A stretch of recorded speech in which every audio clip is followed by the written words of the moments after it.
Election day in a small town in the United States. Voters choosing from a wide field of candidates the man they would like to see lead the country for the next 4 years. Selecting an American chief of state is an open, democratic process. Vigorous participation in that process has made the long and arduous journey to the presidency even more colorful and interesting this year.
The United States has been holding presidential elections for nearly 200 years. Each one has been significant. But the election this year has been more than a demonstration of stability and continuity. A combination of factors, reforms within the two major parties, a new law giving young people the right to vote, and a new political awareness on the part of groups previously inactive have made 1972 a potential turning point in American political history. The man who has played the dominant role for the Democrats is Senator George McGovern. He was the first Democrat in the race, entering the series of state elections called primaries that are trial heats for the presidential nomination. The man McGovern hoped to challenge, Richard Nixon, also competed in the primaries on the Republican side. As the incumbent president, Mr. Nixon attracted votes without even visiting states where the primaries were held. First stop on the primary trail was New Hampshire, a small state in the northeastern part of the country. During late winter, Senator McGovern and his Democratic opponents put in long hours of handshaking and speech-making in the small towns of the sparsely populated state.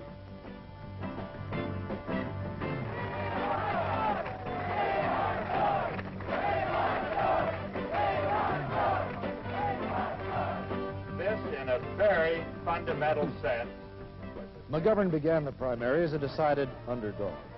Neither he nor any of the other Democratic hopefuls was expected to beat Senator Edmund Muskie, vice presidential candidate in 1968.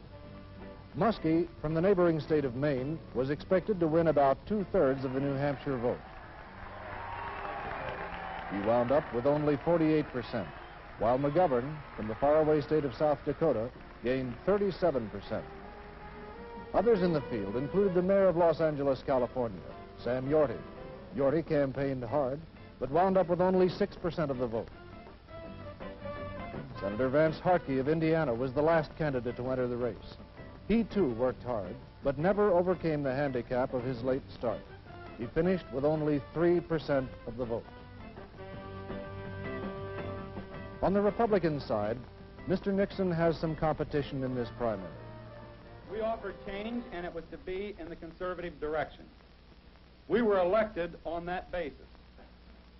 Congressman John Ashbrook of Ohio entered the race, advocating a stronger defense posture. That I am declaring my candidacy for President of the United States. A second Republican congressman, Pete McCloskey of California, challenged the president on the issue of Vietnam. McCloskey spent several months campaigning and won 20% of the vote. But Mr. Nixon attracted a resounding 70%. Young people, most of them white, had made their presence felt in New Hampshire working for McGovern. Now in the next primary state, Florida, young blacks mobilized to work for Democratic Congresswoman Shirley Chisholm of New York. Mrs. Chisholm considered herself the candidate of two major constituencies. blacks, who comprise 10% of the population, and women, who comprise 51%.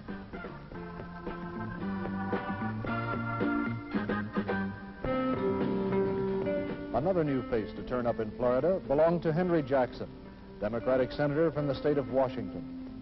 Unlike many of his legislative colleagues, Jackson favored a strong military posture.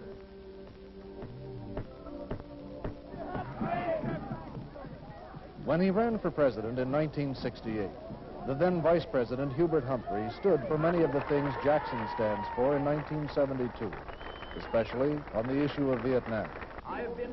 But Humphrey went into the primary race this year, agreeing with McGovern, Muskie, and Chisholm that the United States should withdraw from that Southeast Asian country.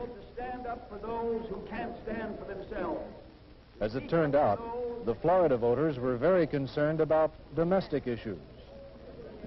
The man who best expressed their views was the governor of a neighboring southern state, George Wallace of Alabama. So, I didn't have to have a single congressman down in Florida, not a single governor down there. I didn't have a single leader, but I had people like you. He was strongly opposed to the busing of school children to achieve racial balance and supported tax reforms for the working man. These two factors won him 42% of the vote in Florida, while his opponents split the rest.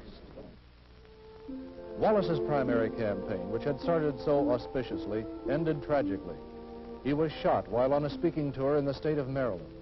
His injury may confine him permanently to a wheelchair.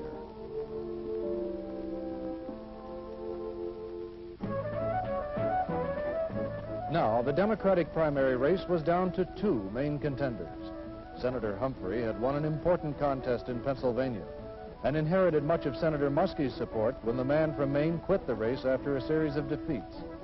In California, late in May, Humphrey was staging a last stand against McGovern. McGovern had won most of the major primaries, and the opinion polls had him ahead in this one. The prize in California was the largest block of delegates in the country, delegates who would be pledged to vote for the winner at the National Convention in Miami Beach in July. With sweet victory within his grasp, McGovern set about to ensure that his lead would not melt away.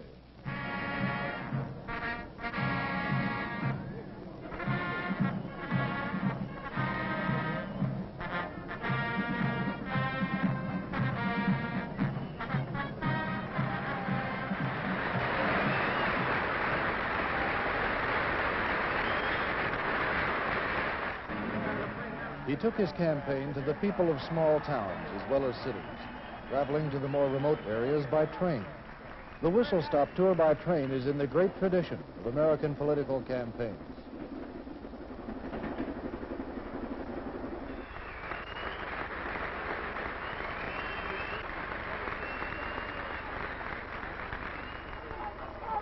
Thank you very much. Thank you very much. This trip exposed McGovern to large numbers of Californians who would never otherwise have seen him in person. The whistle-stop tour was also a surefire way of attracting media coverage, though national exposure was no longer a problem for McGovern.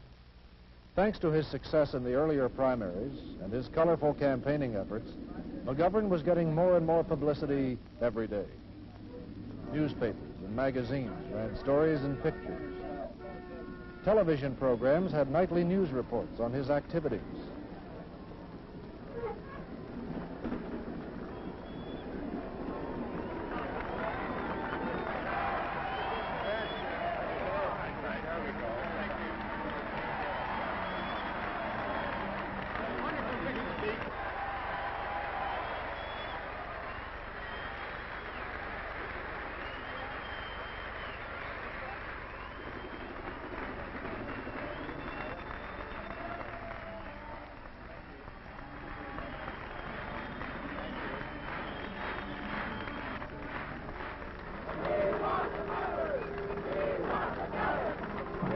Good night, and God bless you all.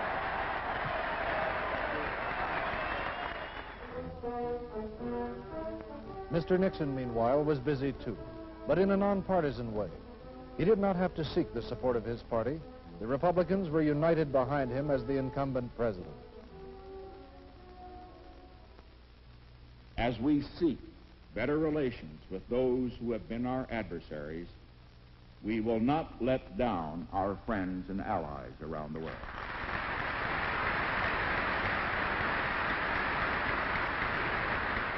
He devoted his energies to affairs of state, reporting to Congress on the results of his diplomatic initiatives. Important domestic issues required his attention. Mr. President, Mr. Tice. with all the shifts in the economy, unemployment seems to be stalled at just under 6%. What plans do you have to do something about that? We have been making great strides on the employment side, as you know, Mr. Tice. 2,300,000 new jobs since the new economic policy was announced on August the 15th. We expect that the rapid expansion of the economy, which most economists agree is taking place, is going to reflect itself in reducing unemployment rolls. Mr. Nixon had a heavy schedule of social functions as well. He played host at the White House to dignitaries from all over the world.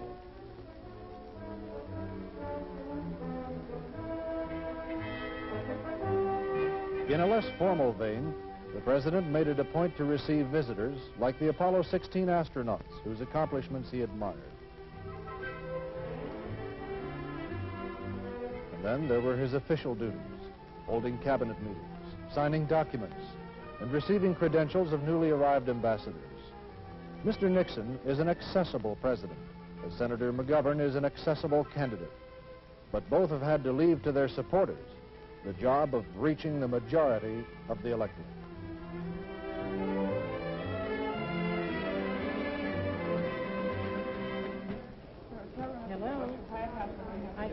Candidates must try to establish personal contact with as many voters as possible. For this, they need campaign workers.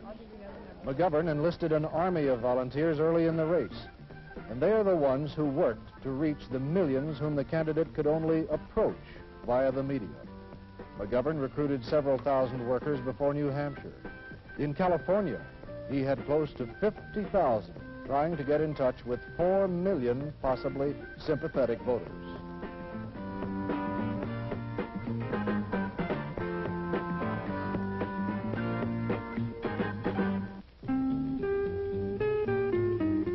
Simultaneously, the Nixon campaign was building a large workforce of its own. Nixon volunteers established contact with the public either face-to-face or by phone or letter. Their aim was to try to turn undecided voters into Nixon supporters and supporters into volunteers who would extend the chain of personal contacts. While some volunteers concentrated on canvassing, home visits, others produced print communications, handbills, newsletters, etc., which the canvassers could help distribute.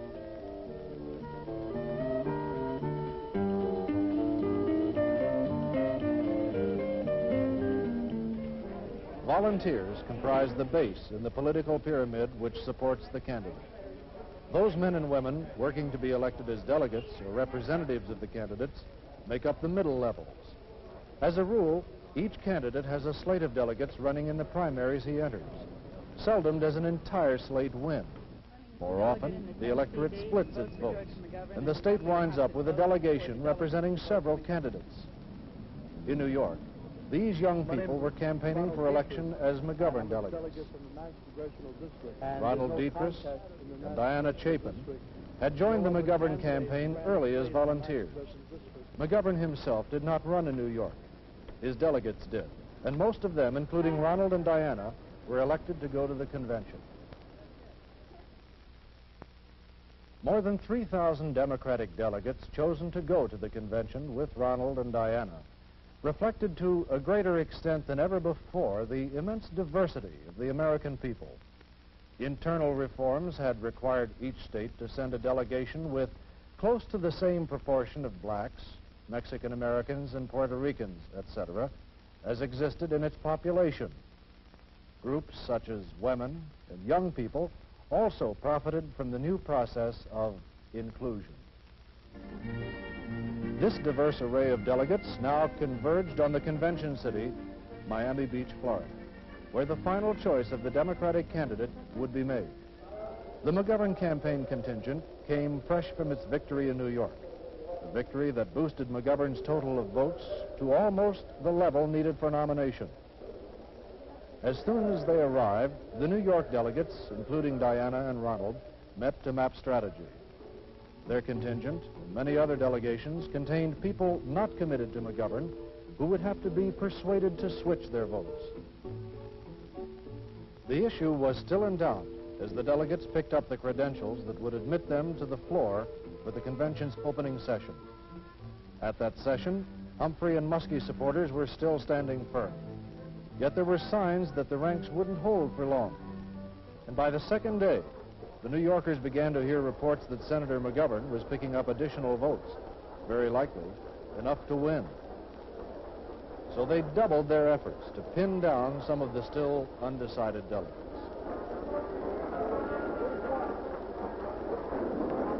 The American people had heard the reports as well from TV and radio commentators, or read them in the press. The news media were covering developments with a horde of reporters and technicians. The TV networks in particular were doing an exhaustive job.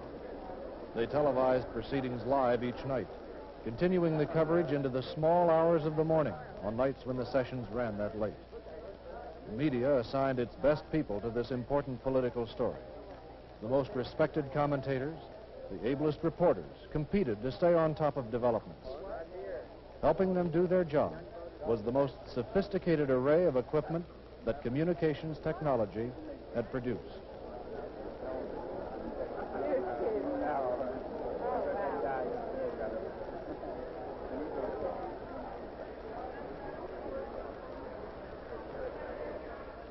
Finally, the climactic moment of the convention arrived.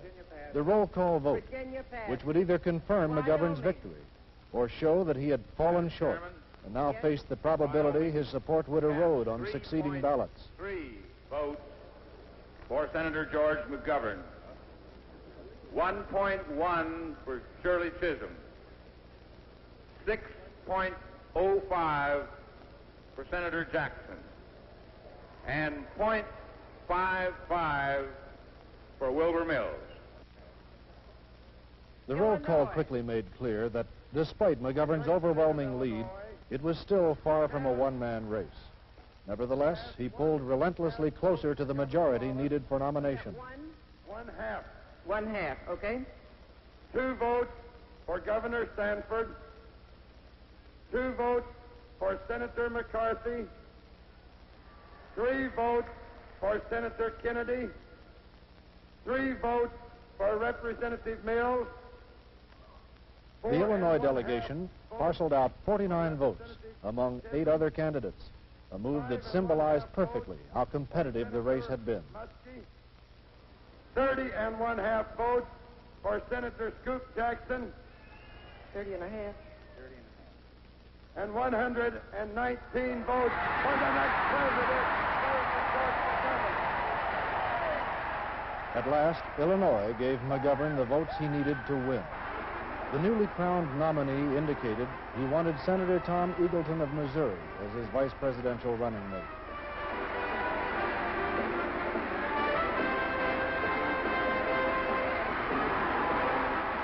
The convention nominated Eagleton, but within a few days he withdrew from the ticket, following disclosure that he had been hospitalized with psychiatric problems early in his career. 2 weeks later, in Washington, D.C., a meeting of the Democratic Party's National Committee was called to pick a replacement. The choice, R. Sergeant Shriver, former director of the Peace Corps, ambassador to France, and brother-in-law of the late President John F. Kennedy.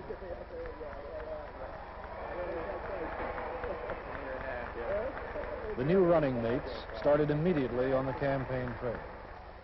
The time was approaching for the Republicans to take their turn at Miami Beach. As members of the party in power, they were preparing to make the convention a mass expression of approval and support for President Nixon. Out west in Sheridan, Wyoming, one Miami-bound Republican was looking forward to his trip to the National Convention. Delegate Peter Madsen was busy with his veterinary practice.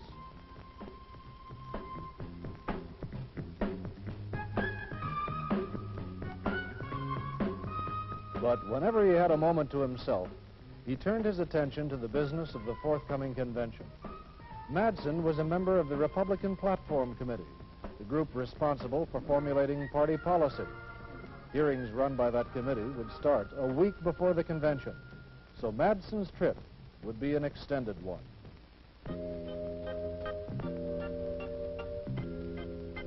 Chicago, Illinois has little in common with Sheridan, Wyoming.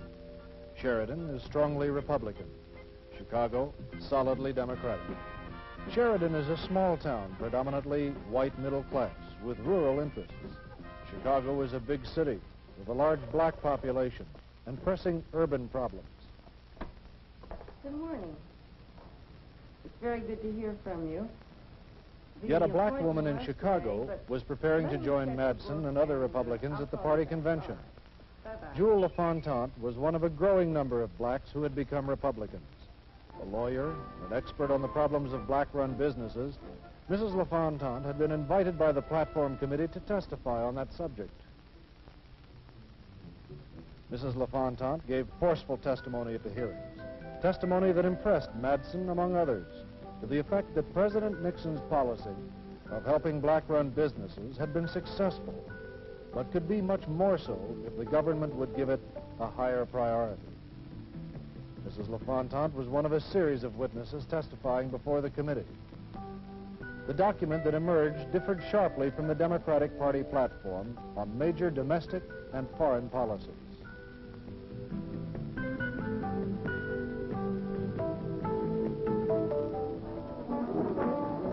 Demonstrators who disagreed with party policies expressed their dissent in Miami at both conventions.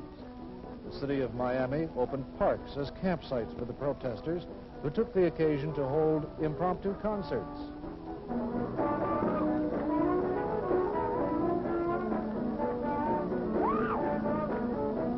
Women joined the festivities both as entertainers and demonstrators and filled both roles with enthusiasm.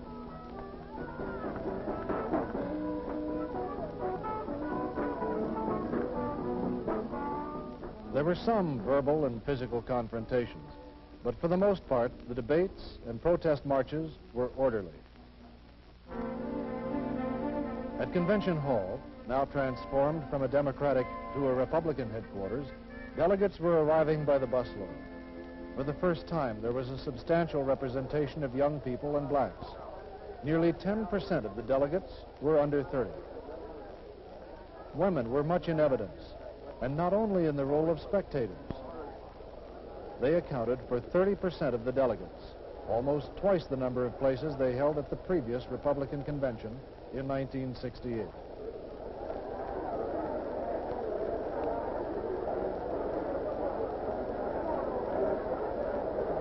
Florida proudly cast 40 votes for the greatest president since Abraham Lincoln, Richard M. Nixon. With the name of their nominee a foregone conclusion, the Republicans wasted little time getting to the roll call. Mr. Chairman, Missouri, the Show Me State. The vote came on the second night of the proceedings, and though a formality, it was a jubilant one for those in attendance. By proudly casting all its 30 votes to assure the renomination and ultimate re-election of President Richard M. Nixon.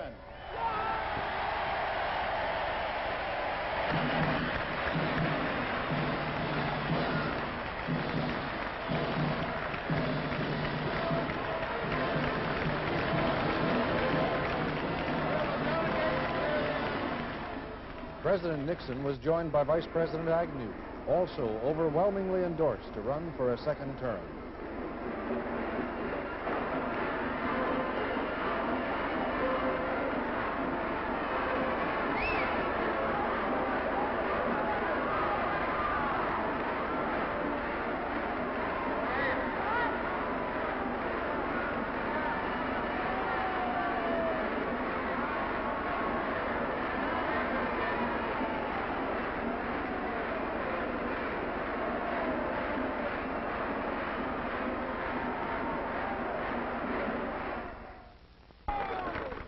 Now, with the primary elections and the nominating conventions over, the decisive leg of the journey to the presidency can begin. Seldom in American history have presidential candidates held such sharply opposing views on major issues. McGovern wants to end the Vietnam War immediately.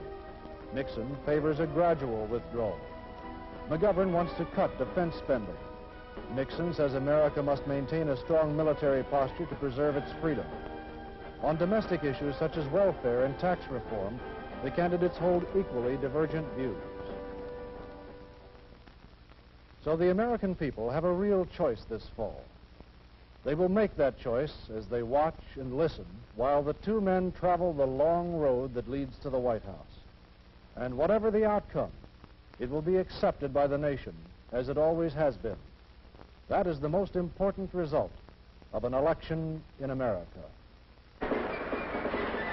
Faith in the democratic process has been maintained for almost 2 centuries by 37 men who have successfully completed the journey to the presidency.